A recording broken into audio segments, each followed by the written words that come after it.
നമസ്കാരം. ഫോർട്ട് കൊച്ചി കടപ്പുറത്ത് പലസ്തീൻ ഭീകര സംഘടന ഹമാസിനെ അനുകൂലിച്ച് തെരുവ് നാടകവും ഇസ്രയേൽ പതാക കത്തിക്കലുമൊക്കെ നടന്നിരുന്നു. ഫ്രണ്ട്സ് ഓഫ് പലസ്തീൻ സംഘടന ബാനറിലായിരുന്നു ഫോർട്ട് കൊച്ചിയിൽ നടന്നത്. തെരുവ് നാടകക്കാരെ പോലീസ് കസ്റ്റഡിയിലെടുത്തെങ്കിലും അവരെ വിട്ടയച്ചു.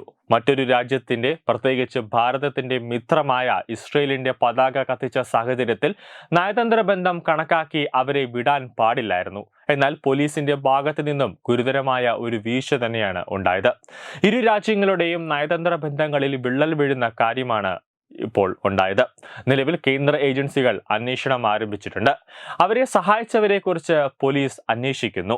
ഞായറാഴ്ച വൈകിട്ടാണ് 4 യുവതികളടക്കമുള്ള 10 സംഘം ആസാദി തെരുവ് നാടകം അവതരിപ്പിച്ചത്. പാലസ്തീൻ പതാകയേന്തി ഹമാസ് അനുകൂലവും ഇസ്രായേൽ വിരുദ്ധവുമായ മുദ്രാവാക്യങ്ങൾ അവർ ഉയർത്തി. മലപ്പുറം, കൊല്ലം, കോഴിക്കോട്, ആലപ്പുഴ ജില്ലകളിൽ നിന്നുള്ളവരാണ് ഇതിന്റെ പിന്നിലെന്നും ഇവരുടെ തിരിച്ചറിയൽ കാർഡിലെ വിശദാംശങ്ങൾ രേഖപ്പെടുത്തി വിട്ടയച്ചതായും ഫോർട്ട് കൊച്ചി പോലീസ് പറഞ്ഞു. വിദേശ സഞ്ചാരികളുടെ ശ്രദ്ധ ആകർഷിക്കാൻ വേണ്ടിയാണ് നാടകം അവതരിപ്പിച്ചതെന്നാണ് സംഘത്തിന്റെ വിശദീകരണം. ഇസ്രയേലി വിനോദസഞ്ചാരികളെ അടക്കം 10,000-ങ്ങളാണ് ടൂറിസം കാലത്ത് കൊച്ചിയിലേക്ക് എത്തുന്നത്. കഴിഞ്ഞ വർഷം ഫോർട്ട് കൊച്ചിയിൽ പലസ്തീൻ അനുകൂല പോസ്റ്ററുകളും ബോർഡുകളും ഇസ്രയേൽ സ്വദേശിനി കീറിയതും പ്രതിഷേധിച്ചതും കോടതി നടപടിയിലേക്ക് വരെ കാര്യങ്ങൾ എത്തി നിന്നു. പലസ്തീൻ ഭീകര സംഘടനയായ ഹമാസിനെ അനുകൂലിച്ച് തെരുവ് നാടകം അരങ്ങേറിയതും ഇസ്രയേൽ പതാക കത്തിച്ചതുമായി ബന്ധപ്പെട്ട് കേന്ദ്ര ഏജൻസികൾ അന്വേഷണം ആരംഭിച്ചിട്ടുണ്ട്. കേന്ദ്ര ഏജൻസികൾ അതീവ ഗൗരവത്തോടെയാണ് കാര്യങ്ങൾ ഇപ്പോൾ എടുത്തിരിക്കുന്നത്. പിടിയിലായവരെ വിട്ടയച്ചത് ഉന്നതരുടെ ഇടപെടലിനെ തുടർന്നാണ് എന്നാണ് സൂചനകൾ ഇപ്പോൾ പുറത്തുവരുന്നത്. ഇത്ര ഗുരുതരമായ ഒരു സംഭവം ഉണ്ടായിട്ടും പോലീസ് അവരെ നിസ്സംഗമായിട്ടാണ് ഇടപെട്ടത്. ഇവരുടെ വിശദാംശങ്ങൾ ശേഖരിച്ചുവെന്നാണ് പോലീസിന്റെ വിശദീകരണം. ആ വിശദാംശങ്ങൾ വ്യാജമാണോ എന്ന കാര്യമാണ് ഇതിൽ ഏറ്റവും പ്രധാനമായ ഒരു കാര്യം. സംസ്ഥാന രഹസ്യാന്വേഷണ വിഭാഗത്തിന് അന്വേഷണം കൈമാറിയെങ്കിലും തുടർ നടപടികൾ സ്തംഭനത്തിലാണ്. ഇസ്രയേൽ പതാകയിൽ ചവിട്ടി നൃത്തമാടിയതും പതാക കത്തിച്ചതും നയതന്ത്ര വിഷയമാണെന്നാണ് കേന്ദ്ര ഏജൻസികൾ വിലയിരുത്തുന്നത്. 4 യുവതികളടക്കം വിവിധ ജില്ലകളിൽ നിന്നുള്ള 10 സംഘമാണ് ആസാദി നാടകം നടത്തിയത്. പ്രതിരോധത്തിനായി കുട്ടികളെയും ഇവർ മുൻനിരയിൽ നിർത്തിയിരുന്നു. ഫ്രണ്ട്സ് ഓഫ് പലസ്തീനാണ് ആസാദി പ്രകടനം നടത്തിയത്. ഇത് ആസൂത്രണമാണെന്നാണ് വിലയിരുത്തുന്നത്. നവമാധ്യമങ്ങളിൽ നടന്ന പ്രചാരണത്തെ തുടർന്ന് പതാക കത്തിക്കൽ അടക്കമുള്ളവ ഒഴിവാക്കണമെന്നും അതിര് കടക്കരുതെന്നും സംഘാടകർക്ക് പോലീസ് മുന്നറിയിപ്പ് നൽകിയതാണ്. ഇത് വകവയ്ക്കാതെയാണ് സംഘം ഇസ്രയേൽ പതാകയ്ക്കുമേൽ നൃത്തം ചവിട്ടിയതും കത്തിച്ചതുമെല്ലാം ഇപ്പോൾ ചൂണ്ടിക്കാട്ടിയിരുന്നത്.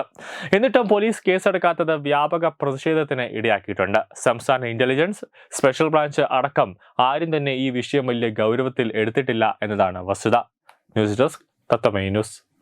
Branding partner Edubix online executive education, focus physiotherapy centre Pattom, Unnath engineering Gujarat, തീർത്ഥയാത്ര.com, iron build Gujarat, PRS hospital, Killipalam, Thiruvananthapuram. 5 തലമുറകളായി നിങ്ങൾക്കൊപ്പം. തുമ്പമൺ ശ്രീ വടക്കുംനാഥൻ ക്ഷേത്രം, അമ്പലക്കടവ്, പത്തനംതിട്ട. ശ്രീമദ് സ്കന്ദപുരാണ മഹാസത്രം 2025 മെയ് 11 മുതൽ 18 വരെ. ബ്രഹ്മശ്രീ മുംബൈ ചന്ദ്രശേഖര ശർമ്മയുടെ മുഖ്യ കാർമ്മികത്വത്തിൽ മഹാഗണപതി ഹോമം, സ്കന്ദപുരാണ പാരായണം, മഹത് പ്രഭാഷണങ്ങൾ, പൂജഹോമാദികൾ, കലാസാംസ്കാരിക പരിപാടികൾ. സത്രയജ്ഞ കർമ്മങ്ങളിലേക്ക് എല്ലാ ഭക്തജനങ്ങളുടെയും സാന്നിധ്യവും സഹകരണവും സാദരം അഭ്യർത്ഥിക്കുന്നു. മഹാസത്രവേദിയിൽ മെയ് 18 പഴനി അരുൾമിക ദണ്ഡായുധപാണി സ്വാമി ദേവസ്ഥാന അർച്ചക സ്ഥാനികർ ശ്രീസെൽവ സുബ്രഹ്മണ്യ ശിവശാരിയാരുടെ മുഖ്യ കാർമ്മികത്വത്തിൽ നടക്കുന്ന അതിശ്രേഷ്ഠവും സർവൈശ്വര്യദായകവുമായ സ്കന്ദഹോമം. സ്കന്ദമഹാപുരാണ സത്രത്തിന്റെ ആദിമധ്യാന്തമുള്ള സമ്പൂർണ്ണ തത്സമയ കാഴ്ച തത്വമയി നെറ്റ്വർക്കിൽ.